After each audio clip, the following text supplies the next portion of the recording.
5, 4, 3, 2, 1. Em 30 de setembro de 1965, ou seja, há 60 anos atrás, estreou na TV britânica uma série inovadora que se popularizou não só na Inglaterra, mas pelo mundo inteiro, inclusive aqui no Brasil. Ela usava uma técnica diferente de filmagem. Ela usava atores, não era de animação tradicional como nós conhecemos, seja animação em desenho ou mesmo stop motion. Era totalmente diferente. Foi utilizada uma técnica chamada Super Marionation, que é uma marionetes, bonecos, com mecanismos eletrônicos internos. O tema dessa série era sobre resgate de pessoas, usando tecnologia futurista e num futuro relativamente um século à frente. De quem eu estou falando? Deles, os famosos Thunderbirds. Cosmos, cultura nerd. Sejam muito bem-vindos, meus amigos cosmonautas. Aqui é o Cosmos, Cultura Nerd, o único canal que leva você, meu amigo cosmonauta, da Terra-média até as galáxias mais distantes, numa viagem de descobrimento e informação precisa e de qualidade.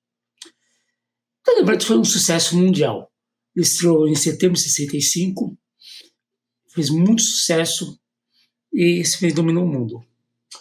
Os personagens eram uma família Tracy, composta pelo pai e 5 filhos: Scott, Virgil, Alan, Gordon Tracy e John Tracy.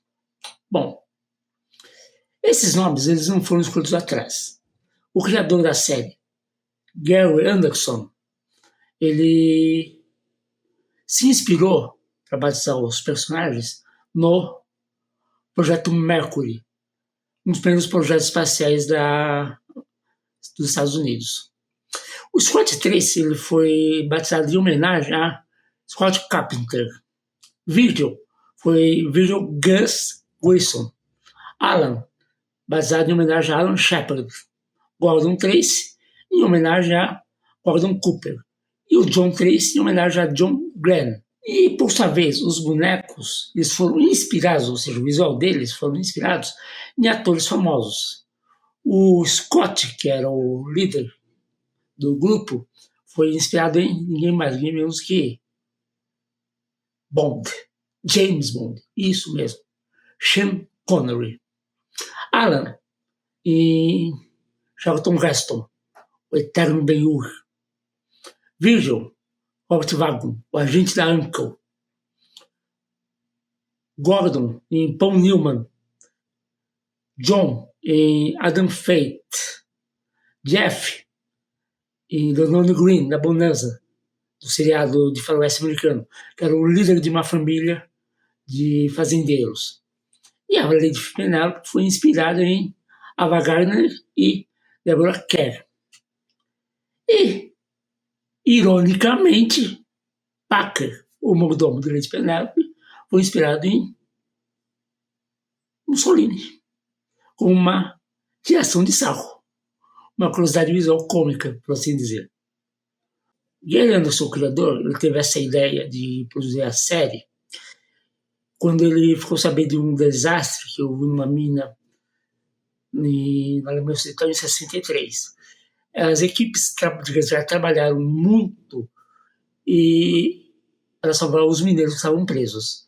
E a operação durou vários dias, exigindo uma cooperação internacional, o que isso acabou impressionando o Anderson. Isso introduziu nele o conceito de uma organização de resgate internacional altamente treinada, equipada com tecnologia mais avançada que pudesse existir, em intervir em situações de desastre onde os métodos convencionais tinham falhado. Aí estava posto o conceito de Thunderbirds. A ideia de usar de bonecos não começou com Thunderbirds. Eles já tinham usado essa mesma técnica em várias séries antes, como Supercard 61, Fireball XL562.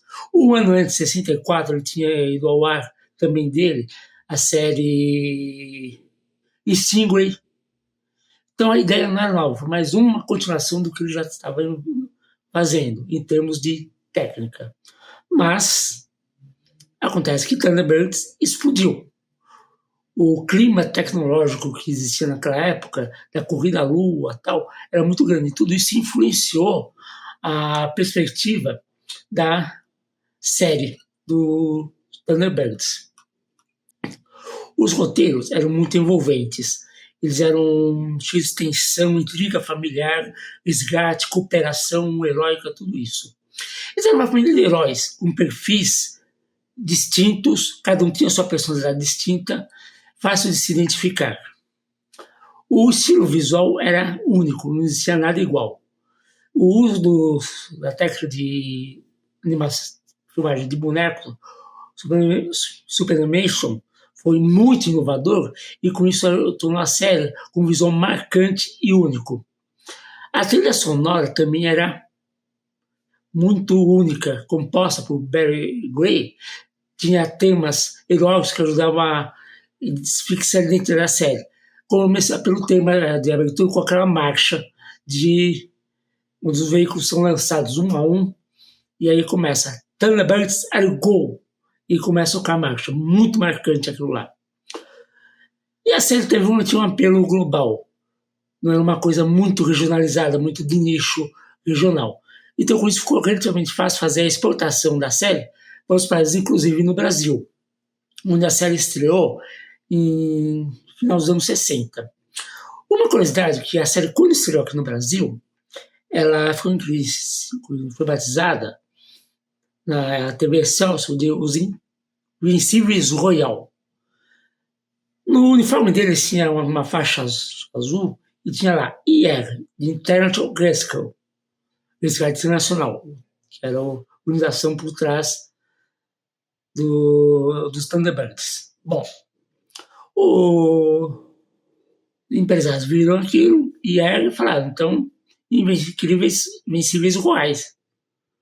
Porque o pó Royal, o fermento em pó, era o patrocinador da série aqui no Brasil. E durante a exibição, vários intervalos comerciais do pó Royal eram vinculados juntos durante os intervalos para fixação, e acabou fixando muito a marca. A série também ela tinha uma visão muito otimista para o futuro, onde a tecnologia serviu bem, resgatando vidas, uma versão positivista. Outra coisa que influenciou muito a série foi o discurso de Kennedy, em 62, falando que antes do fim daquela década, ou seja, a década de 60, os Estados Unidos iam colocar um homem na Lua. Tá, mas você também está falando, pô, mas ele não é o presidente dos Estados Unidos, a série britânica, o que tem a ver? Tá, tem até razão. Mas o discurso que ele foi tão empolgador, tão otimista, que acabou contaminando não só os Estados Unidos, mas como o mundo todo, incluindo o Reino Unido, a Inglaterra. E assim, esse otimismo de tecnologia contaminou todo o planeta. E a série foi nesse embalo. Ela também refletia a cultura que existia na época, nos anos 60. A era atômica, o otimismo científico, que todo mundo achava que o futuro ia ser melhor, usava que a tecnologia ia resolver, se não todos, a maioria dos problemas da humanidade. Existia a ameaça da guerra nuclear, mas existia o sonho de coexistência mútua. Você não me ataca, eu não te ataco, e vamos levando assim. As mudanças sociais que estavam ocorrendo na época foram para transformações de costumes, direitos civis, uma juventude muito engajada pelos direitos. A TV estava se consolidando como um meio central de cultura pop. As crianças das famílias acompanhavam séries de aventura, de ficção científica, com grande fidelidade. Então, tudo isso ajudou na construção e fidelização e sucesso dos Thunderbirds. Mas o que são os Thunderbirds? Bom, se você não se lembra, nunca conheceu a série, Thunderbirds são 5 veículos altamente sofisticados para a época, pilotados pelos filhos de Jeff Tracy, que é o patriarca da família Tracy, pai dos 5 irmãos Tracy. E cada um dos 5 irmãos pilotava uma nave. Scott era o líder de campo. Ele comandava o Thunderbird 1, que era uma espécie de foguete supersônico, uma nave de reconhecimento e emergência. E Scott tinha mais ou menos 26 anos, sendo o mais velho de todos os irmãos Tracy. Por isso que ele era o líder de campo. Virgil, que vinha logo atrás de Scott com 24 anos, ele pilotava o Thunderbird 2, que transportava equipamentos pesados e vários modos de resgate. Só não perguntem, por favor, como o Thunderbird voava. Que a física daquilo para explicar é catastrófica. Ponto. Ele voa. Não perguntem como nem porquê. E estamos assim. Já o Thunderbird 3 era pilotado pelo Alan e tinha 21 anos. E era um foguete espacial que suportava fazia a ligação entre a Terra e a base espacial. Gordon era o piloto Thunderbird 4, que era um submarino de resgate, que era lançado a partir do Thunderbird 2. Gordon tinha aproximadamente 22 anos de idade. E por último, nós temos o John, 25 anos. Ele comandava a estação espacial, que ficava em órbita da Terra no espaço, monitorando o pedido de socorro. Se eles percebessem algum pedido de socorro, ele encaminhava o pedido para Ilha Tracy, e base dos Thunderbirds, do resgate internacional. E assim eles partiam de lá para onde quer que fosse a situação. A série também refletia muito da cultura britânica, por assim dizer, de fazer tudo com discrição, sem ficar se promovendo. Já que os Thunderbirds não queriam glória, eles se contavam em fazer o bem. Eles não queriam que as aves fossem fotografadas, que fotografassem eles, assim por diante. Tudo para o anonimato.